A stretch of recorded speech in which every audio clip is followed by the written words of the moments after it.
काफ़ी मोटाई है गन्ने की, पूरी जो लंबाई है वो काफ़ी ज़्यादा है, टिलर्स की संख्या काफ़ी ज़्यादा है और कुल मिलाकर गन्ने की लंबाई भी बढ़िया है। ये मार्च की बुआई है डॉक्टर साहब, मार्च के लास्ट की बुआई, मार्च लास्ट की बुआई 28 मार्च की। तो ये कौन सी वैरायटी है? ये है डॉक्टर साहब PB 98। PB 98। हाँ, तो ये भी काफ़ी शानदार वैरायटी लग रही है, बहुत अच्छी वैरायटी है डॉक्टर साहब इसकी। चलो और अंदर चल कर देखते हैं। हाँ, थोड़ा अंदर आइए डॉक्टर साहब, आपको मैं दिखाऊं। ये देखो, देखो गन्ने की मोटाई भी बहुत अच्छी है और सबसे ज़्यादा बिल्कुल ये इसका गन्ना डॉक्टर साहब बिल्कुल ठोस होता है, ठोस गन्ना होता है इसका बिल्कुल। और ये भी सिंगल बर्ड बुआई है डॉक्टर साहब, ये भी सिंगल बर्ड है। और अब ये इधर देख लीजिए, इधर देखिए, ये देखो गन्ने की मोटाई, ऐसा नहीं है कि एक दो गन्ने, सारे गन्ने इसके मोटे हैं और टिल्लिंग भी ठीक है। लगभग 5-6 गन्ने हर उसमें आपको मिलेंगे, इसके मेड़े में देखने को मिलेंगे। लंबाई काफ़ी है और हरापन बहुत है और एक पत्तियां देखिए आप, चौड़ी पत्तियां हैं, चौड़ी पत्तियां हैं, गहरा हरापन और गहरा हरापन होने से इसमें जो फोटोसिंथेसिस होगा वो भी ज़्यादा होगा, जिससे भोजन की मात्रा पत्तियों में ज़्यादा बनेगी और तने में जाकर वो ज़्यादा इकट्ठी होगी और कुल मिलाकर हमारे किसान को जो पैदावार है वो ज़्यादा मिलेगी। तो आपकी नज़र में ये कैसी वैरायटी है डॉक्टर साहब?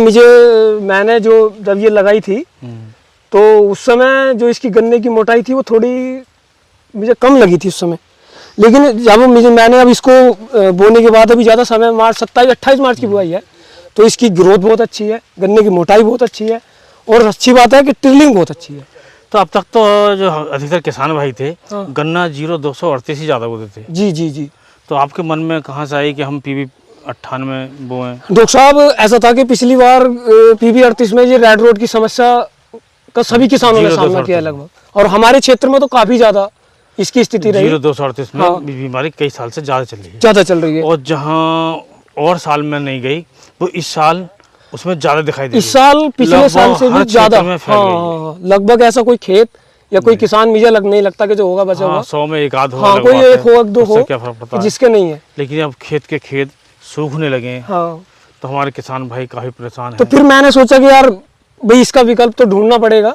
फिर मैंने ये वैरायटियाँ, जो भी अच्छी वैरायटी मुझे लगी, मैंने वो पहले तो उसका ये पता करा कि ओरिजिनल है या नहीं, और उसके बाद मैंने ये वैरायटी ला के अपने खेत में लगाई।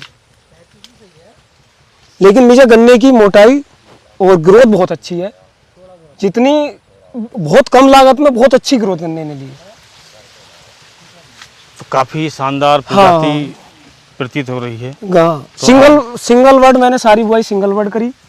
गन्ने वर्ड से वर्ड की दूरी लगभग मैंने 2.5 फीट रखी थी इसकी, 2.5-3 फीट लगी। 2.5-3 फीट रखी कि जिससे ज़्यादा इसकी मोटाई का और इसकी ग्रोथ का पता चले कि कितने इसमें जो है ट्रिलिंग होगी, कितना। तो मुझे बहुत अच्छी वैरायटी। लेकिन हमें गन्ने की दूरी तो ज़्यादा रखनी चाहिए जी। जो किसान भाई 28 इंच 32 इंच पर बो रहे हैं, 28 इंच का बोने का क्या है कि उतना जितना गन्ने को स्पेस चाहिए वो उसे नहीं मिल पाता, तो उसी वजह से गन्ने की मोटाई उतनी नहीं हो पाती जितना गन्ने की मोटाई होनी चाहिए ना। 28 इंच 32 इंच पे भी सही है जो गेहूं काट के बोते हैं लेट गन्ना, जो गन्ना लेट बुआई के लिए वो गन्ना ठीक है। सितंबर अक्टूबर की तो बुआई जो भी फरवरी मार्च में बोते हैं, हाँ, जो मानसूनी बुआई करते हैं किसान, उन्हें तो 58 इंच से कम तो बुआई मेरे हिसाब से नहीं करनी चाहिए। 4-5 फीट पर 5 फीट पे तो मिनिमम जो दूरी है, क्योंकि जो अक्टूबर का गन्ना होता है उस गन्ने में ट्रिलिंग बहुत ज्यादा होती है। हाँ, जब दूरी ज्यादा होगी तो ट्रिलिंग ज्यादा, हवा भी लगती है, हवा लगेगी और गन्ने का जो प्रकाश है वो भी ज्यादा लगता है और बीमारियां कम आती हैं और पैदावार भी अच्छी मिलेगी, जब मोटाई बढ़ेगी और गन्ने में ट्रिलिंग अच्छी होगी तो पैदावार तो ऑटोमेटिक। तो आप किसान भाइयों से क्या कहना चाहेंगे? मैं डॉक्टर साहब किसान भाइयों से यही कहना चाहता हूँ कि 38 जो हमारी एक बहुत क्या मानते हैं एवरग्रीन वैरायटी थी, किसान हित वैरायटी थी, अब तक की सबसे शानदार और किसान हित की वैरायटी थी। अब वो लगभग किसान का बिल्कुल साथ छोड़ चुकी है डॉक्टर साहब। तो उसकी जगह अब ऑप्शन है कि वो नई वैरायटियाँ अपने खेत में लगाएं और एक से अधिक लगाएं, जिससे कि किसान भाइयों को अलग अलग वैरायटियों का पता चले कि कौन वैरायटी 38 के। सीध है, इसमें कांटे भी नहीं है। जी नहीं, डॉक्टर साहब कांटे बिल्कुल नहीं है, कांटे इसमें आपको बिल्कुल देखने को नहीं मिलेंगे, बिल्कुल भी। तो छिलाई करने में भी काफी आसानी रहेगी। हाँ, और अंगोला बहुत अच्छा है इसका। किसान को तो क्या चाहिए, गन्ना और पशुओं के लिए और चारा भी चाहिए, तो वो भी इसमें भरपूर। चारा इसलिए चाहिए जो गन्ने की जो छिलाई है चारे पे हो जाती है। हाँ, चारे पे हो जाती है, किसान के लिए फायदा है। सबसे बड़ा फायदा वही होता है, छिलाई में उसे फायदा हो जाता है, छिलाई फ्री में हो जाती है चारे के ऊपर। नहीं, किसान तो लगभग सभी किसानों के पास पशु होते हैं, भाई पशुओं के लिए चारे की भी जरूरत होती है, तो गन्ने के साथ साथ किसानों को चारा भी तो चाहिए। मुझे तो बहुत बहुत अच्छी वैरायटी ये लगी, और सबसे अच्छी बात है कि एकदम ठोस गन्ना है, वजनदार गन्ना है। और गन्ना 0238 में जो ये समस्या आई, उसका जो सबसे बड़ा जो कारण है वो ये रहा कि ये अधिकतम क्षेत्र में फैल गई। हाँ, सारे क्षेत्र में एक ही वैरायटी अभी तो डॉक्टर साहब वैरायटी ज़्यादा क्षेत्र में फैल जाती है तो उसमें बीमारी आने की स्वाभाविक होती है। 38 तो लगभग डॉक्टर साहब कई साल से अब ग्रस्त हो गई है बीमारी से, लेकिन अभी क्या है कि अब तो उसका आए के बिल्कुल पूरे खेत के खेत ही सूख रहे हैं। अब तो पूरे साल किसान लागत लगाएगा, मेहनत करेगा, और उसकी खेती सूख जाएगा तो फिर उसे क्या होगा। कुल मिला के हमें एक वैरायटी पर निर्भर नहीं रहना चाहिए, कई वैरायटी होनी चाहिए। कई वैरायटी हमारे पास होनी चाहिए कि अगर एक वैरायटी हमारे साथ फेल हो जाती है तो हम दूसरी उसका ऑप्शन हमारे पास होना चाहिए डॉक्टर साहब। तो किसान को कई वैरायटी लगानी चाहिए, चाहे थोड़ी थोड़ी मात्रा में, चाहे थोड़ी थोड़ी लगाएं। हाँ, हम तो ये कहते हैं कि ज़्यादा अगर आप नहीं लगा रहे तो थोड़ी थोड़ी लगाएं, उससे सब वैरायटी को पता भी लग जाएगा कौन सी वैरायटी अच्छी है, यही पता लग जाएगा। क्योंकि 38 का ऑप्शन ढूंढना इतना आसान भी नहीं है। मैं डॉक्टर साहब से बताऊँ, जल्दबाजी होगी, अगर कोई एक ही वैरायटी लगा लेता है तो वो जल्दबाजी होगी।